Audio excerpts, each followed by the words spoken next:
Welcome to today's press call to discuss the NCAA Division I Committee on Infractions panel decision regarding the University of Michigan. As members of the media, you should have received a link to both the press release and public decision, which contain the details of this case. That information can also be found at ncaa.org. The Committee on Infractions is a group comprised from across the NCAA membership and public. They are separate from the NCAA National Office staff. Joining us on the call today are members Kay Norton and Norman Bay. Mr. Bay was the chief hearing officer for the panel. He is an attorney in private practice and a public member of the committee. President Norton is the chair of the committee and president emerita at Northern Colorado. The other members of the committee who reviewed this case include Steve Madva, attorney in private practice.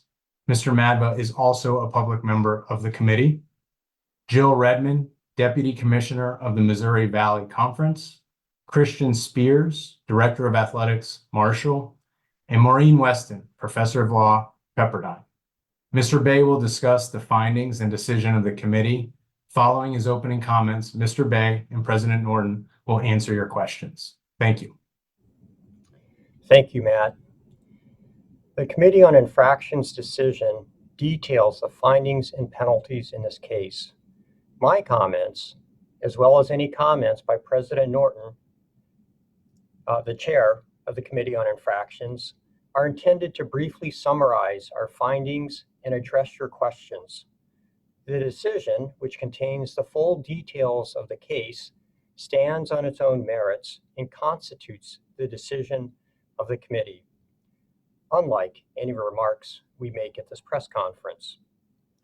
The panel concluded that an elaborate, impermissible scouting scheme was embedded in the Michigan football program over the course of 3 football seasons, 2021, 2022, and 2023.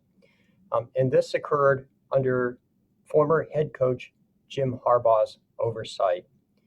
This conclusion was supported by compelling evidence in the case record, which included corroborating interview testimony from multiple witnesses, video, photographs, a master chart that listed Michigan's opponents and who could attend the games, a Google Calendar to track attendees, a document entitled, quote, "How to Steal Signals," a recorded phone call with Mr. Stalions, ticket receipts, transfer data, and other evidence. What makes this case even more serious, in addition to the clear intent to impermissibly gain a substantial competitive advantage, is the elaborate effort to obstruct the investigation. This case also involves recruiting violations that you can read about in the decision and the release.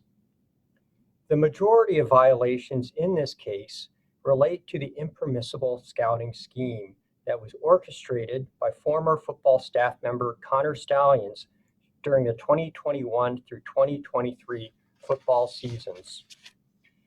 Stalions directed and arranged for individuals to conduct off-campus, in-person scouting of Michigan's future regular season opponents. In doing so, Stalions purchased game tickets and transferred the tickets to certain individuals who included another staff member, interns, student athletes, and Stalions' acquaintances. This network of individuals was referred to as the KGB, and Stalions described them as engaging in, quote, counterintelligence. While in attendance, the KGB filmed the signal callers on the future opponent's sidelines and then provided the film to Stalions so that he could decipher the signals. Stalions and other individuals involved in the scheme acknowledged or corroborated this process. In total, 56 instances of off-campus, in-person scouting of 13 future regular season opponents occurred across 52 contests. Stalions' conduct resulted in a collective level 1 violation of the impermissible scouting rule that prohibits off-campus, in-person scouting of future opponents, giving Michigan front row seats to a key element of opponents' offensive and defensive strategies. The true scope and scale of the scheme, including the competitive advantage it afforded, will never be fully known due to individuals' intentional destruction and withholding of materials and information. But the intent was clear: to gain a substantial competitive advantage. You don't put together a network of individuals called the KGB that records what they call dirty film, where the cost of doing this is in the tens of thousands of dollars over 3 seasons, unless you intend to gain a competitive advantage, a substantial competitive advantage. In other words, this case and the panel's decision was limited to and based on information found through the NCAA enforcement staff's investigation. This brings us to the extensive cover-up in which the involved individuals failed to meet the membership's expectations of cooperation. Their conduct included destroying relevant materials. Stalions himself described smashing his phone into 1,000 pieces and throwing it into a pond, providing false and misleading information during interviews, telling a potential witness to lie when interviewed, and some staff members, most notably Harbaugh, not participating in interviews at all. Stalions said that he disposed of his personal phone and a hard drive in a pond. He also instructed an intern to clear out emails, photos, texts, and videos related to the scouting scheme, and Moore deleted his entire 52-message text thread with Stalions from his personal phone. Harbaugh failed to cooperate by refusing to provide necessary records or participating in interviews with NCAA enforcement staff. The scouting scheme and recruiting violations in the football program demonstrate that Harbaugh violated the principles of head coach responsibility. His program had a contentious relationship with Michigan's compliance office, leading coaches and staff to disregard NCAA rules. Based on interviews and statements, the education and monitoring efforts of the chief compliance officer and her staff were not welcomed by the football program. Instead, they were viewed as, quote, a thorn in Harbaugh's side, quote, a roadblock, and described as, quote, scum of the earth. As a result, Michigan failed to create a culture of compliance in the football program or to educate its football staff and interns. Unfortunately, this is evident by Michigan's back-to-back infractions cases. 3 parties, Michigan, Harbaugh, and Moore, are repeat violators under NCAA rules. Michigan's repeat violator status, coupled with its level 1 aggravated case classification, are sufficient grounds for a multi-year postseason ban. However, the panel determined that a postseason ban would unfairly penalize student athletes for the actions of coaches and staff who are no longer associated with the Michigan football program. Thus, the panel determined that an offsetting financial penalty is more appropriate than a 2-year postseason ban. In addition, previous cases have included scholarship reductions as part of the penalties. However, given the recent shift from scholarship limits to roster spots, the membership has not yet determined whether roster reductions should or would replace scholarship reductions. Therefore, the panel opted to prescribe an additional financial penalty equivalent to the value of the scholarship reductions that the panel would otherwise have prescribed. The penalties the panel has prescribed in this case are extremely significant. The total financial penalties in this case will result in a multi-million-dollar fine. The panel also prescribed substantial recruiting penalties and significant show cause orders that hold the individuals involved in wrongdoing personally accountable. Notably, Stalions received an 8-year show cause order and Harbaugh received a 10-year show cause order. For a full description of the penalties, I would direct you to the news release and full decision of the committee. This concludes my opening remarks. Thank you, Norman. Say, can you please explain to reporters how they could ask a question? Yes. If you would like to ask a question, please use the raise hand feature. Once you are called upon, please unmute yourself and state your name and affiliation. If you have a follow-up question, please raise your hand again and we will get back to you. Thank you. We'll start with Pat Forty. Hi, thank you for the time here. My question pertains to the part of the record here where it says that Stallions insisted that he paid for the purchase of the tickets himself, and there is a footnote that says record information suggests that funding for the scheme may have come from an external source. What is the record information involved there, and was it taken into consideration in regards to Stalions' truthfulness there? There was evidence in the record suggesting that Stalions told an intern or others that there was an individual who provided funding to him. But Stalions himself denied receiving funding from any other person. And enforcement staff was not able to substantiate where the money came from. So as a result, in my view, it raised a question about Stalions' credibility, but we do not know where the money came from.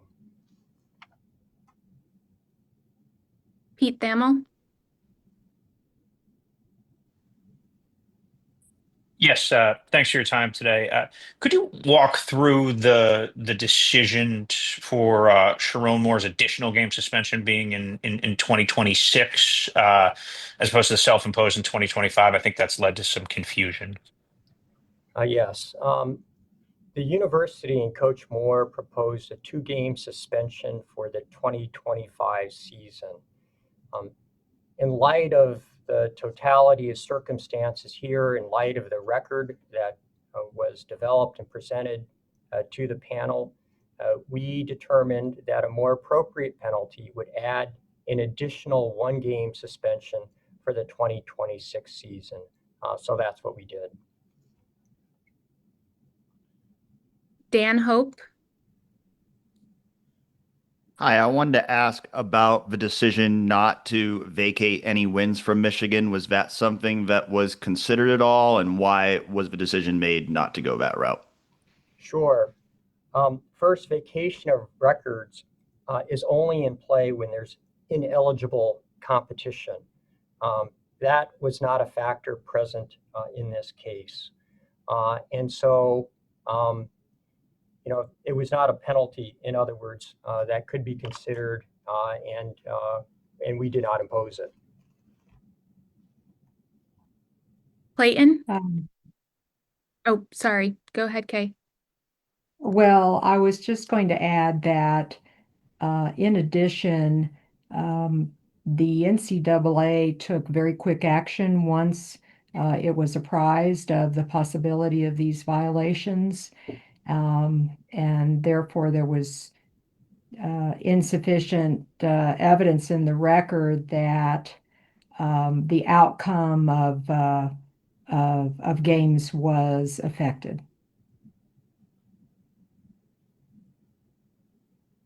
As a reminder, when called upon, please state your affiliation as well. Next, we'll go to Clayton. Yeah, Clayton Safey with the Wolverine. Jim Harbaugh made a statement in October of 2023 that he had no knowledge of this. Did you find anything different?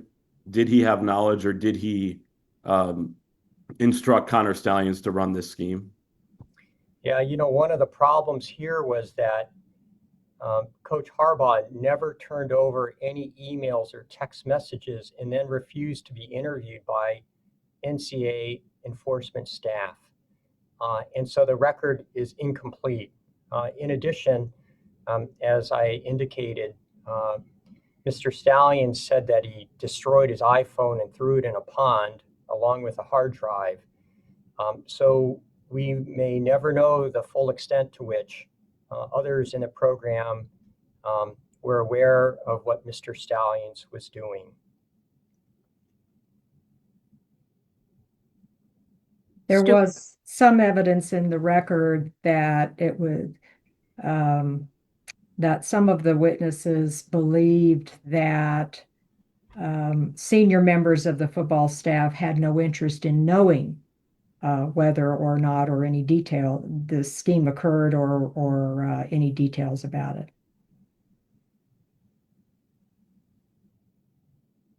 Stuart Mandel. Thank you. This is Stuart Mandel from The Athletic. In reading through this report, there are obviously many instances cited of individuals either lying to investigators or withholding evidence or other things of that nature. And I'm just wondering, is how much of the severity of this case is due to the way people handled it once confronted, as opposed to just the actual sign stealing scheme itself? I think the efforts to obstruct and the failure to cooperate aggravate what happened here. In other words, it made what would have been a serious violation even more serious. And so I think a clear takeaway here for any university is that if something like this comes to light, you will want to make sure that the involved individuals cooperate and fully cooperate with the NCAA when the NCAA does its investigation. Because there's no doubt that in some instances, the cover-up can be worse than the violation. Here, I would say the violation was serious to begin with, but the cover-up made it even worse.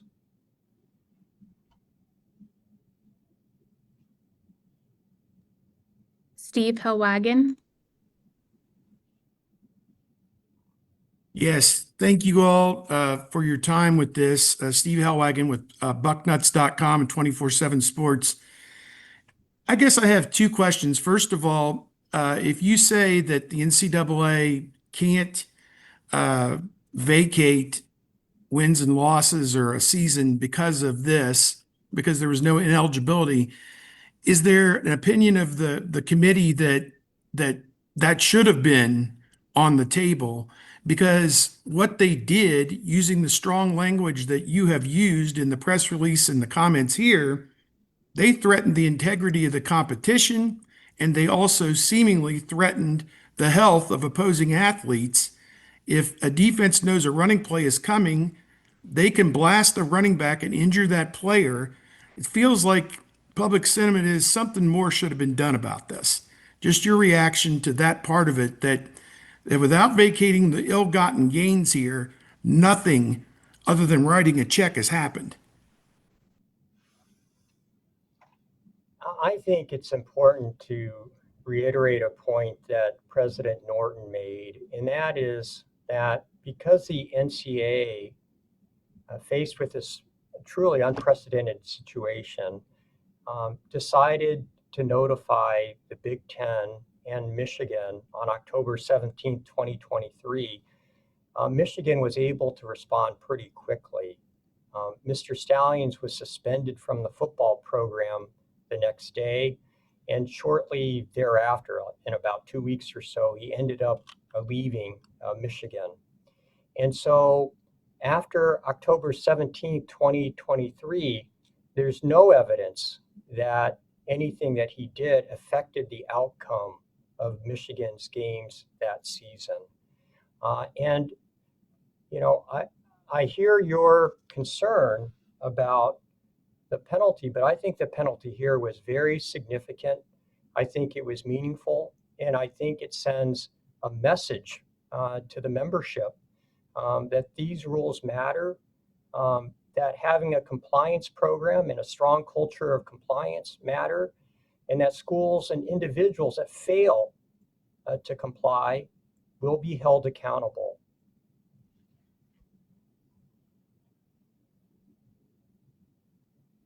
Chris Vanini. Yes, Chris Vanini from The Athletic.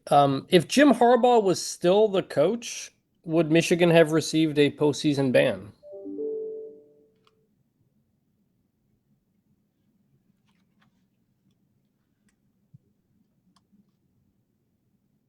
I think that's, I mean, I should defer to Kay on this one, but I think you're asking us to engage in speculation.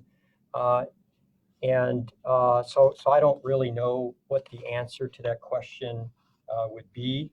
But I think it's fair to say that the NCAA has said that it wants to ensure that penalties that are imposed do not harm or penalize current student athletes who had nothing to do with a violation that may have occurred in a sports program. And so even if, but the difference in your hypothetical would be, that Harbaugh was still the head coach, but still you would worry about penalizing student athletes. But I really can't speculate on the answer to that question.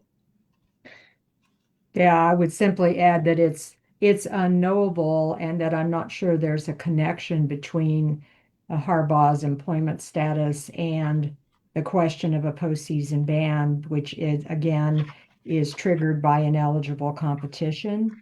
If he had remained employed at Michigan, there probably would have been additional or complex or different issues about cooperation and the nature of any show cause order that might have been issued, but it's all complete speculation. So that's not really our department. Nicole Auerbach. Yes, Nicole Auerbach from NBC Sports. This might be more for Kay, but maybe for both of you. I feel like some of these questions are kind of getting at the idea of if you guys aren't really using postseason bans and vacating wins as much as the NCAA used to as potential penalties, are you concerned that this type of outcome or just the financial penalties is not going to be enough to like deter rule breaking in the future? Well, I would emphasize, Nicole, that the COI as an entity does not actually write the rules, that the membership writes the rules. We apply the rules as they are articulated by the membership and keep in mind how those change over time. So, for example, there have been changes in relation to postseason bans. But there have not been changes in the rules in terms of the vacation of records, and the COI is on record as feeling that that is one of the most powerful tools remaining for the Committee on Infractions in the case of ineligible competition, because it directly it is an example of the punishment fitting the crime. That is, if ineligible competition occurred, then it affects the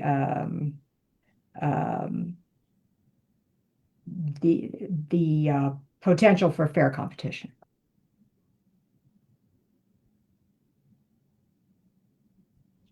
Tony Garcia. Yeah, hi. Tony Garcia, Detroit Free Press. Just sort of a follow-up to Nicole's. Back when there were uh, postseason bans, I guess you could call it, as a more frequent punishment, that was when there was not sort of a free player movement and where they could just enter the transfer portal. Whereas in these days, obviously players can transfer sort of at instant. So could you explain how the NCAA finds that it is punishing current student athletes when they do have an out that they didn't used to before? Well, again, it's not the role of the Committee on Infractions to address philosophical questions like that. That is a matter for the membership.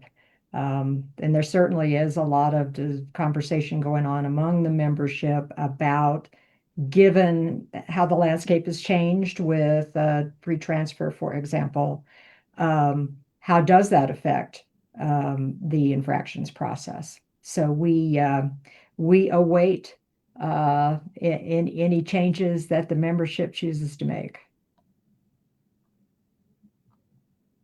Austin Meek. Yeah, Austin Meek with The Athletic. In the ruling, there's some discussion of the third-party investigation that initially brought this to the NCAA's attention.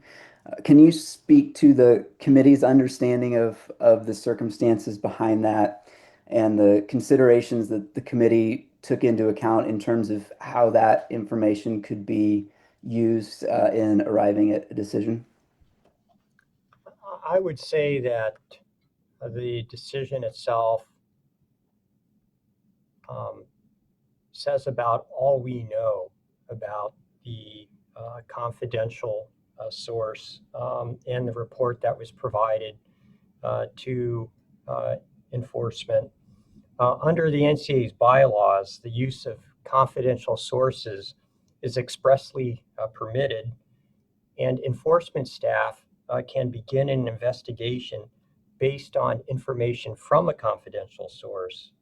But, and this is important, under the bylaws, the identity of the confidential source cannot be disclosed to the panel, to the institution, or involved individuals. So that's why our report notes that the investigation began with information provided by a confidential source, but doesn't go into greater detail than that. Well, in addition, as is stated numerous times in the decision, we did not find any violations that were not corroborated by more than one source and were the result of the investigation of the NCAA enforcement division.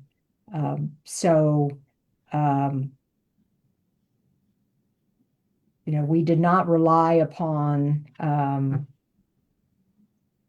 simply a package of information or a number of allegations that were not then independently by the NCAA infractions process corroborated and established.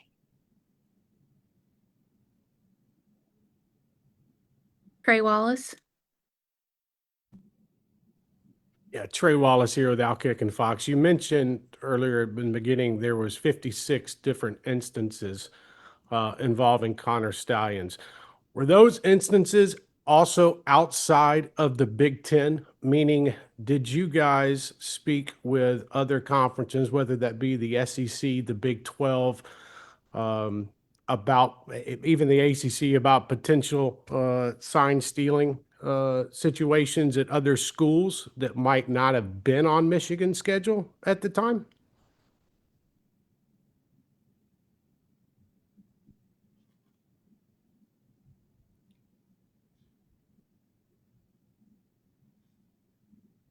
Well, we went back to the rule against in-person scouting is of future opponents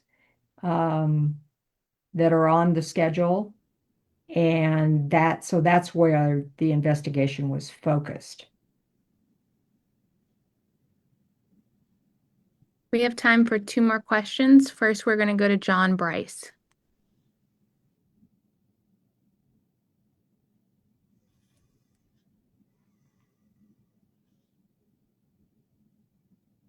John, please unmute your line and ask your question.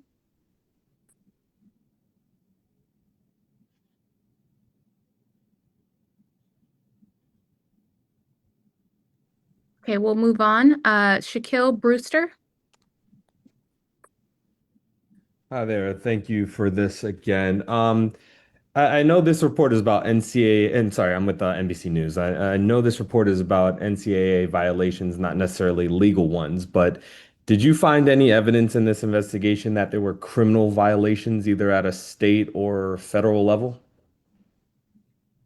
That wasn't part of our charter, and NCAA enforcement does not have criminal investigative authority, and certainly the COI does not sit in judgment on criminal violations.